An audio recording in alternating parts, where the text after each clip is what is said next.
De la montagne et au-delà qui retient son souffle, on n'a toujours pas retrouvé les 3 jeunes alpinistes français disparus au Népal suite à une avalanche sur le sommet qu'ils étaient en train de gravir. Ce ne sont pas des amateurs mais bien des alpinistes de haut niveau.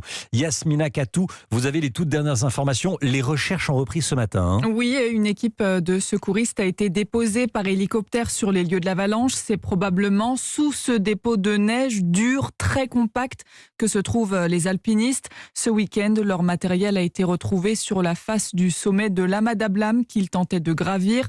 Les circonstances de ce dramatique accident commencent à s'éclaircir, explique Nicolas Reynaud, président de la Fédération française des clubs alpins. On sait qu'ils sont montés à peu près jusqu'à 5900 mètres d'altitude, donc ils étaient proches du sommet, qui a juste un plus de 6000 mètres. Et on voit des traces de descente jusqu'à un endroit où visiblement ils ont installé un rappel pour descendre. Et c'est là où on perd leurs traces et où on voit qu'il y a une cassure avec une avalanche qui a tout emporté sur son passage. Alors il faut rappeler que ces alpinistes sont expérimentés. Ce n'était pas du tout leur première expédition, nous dit le président de la fédération.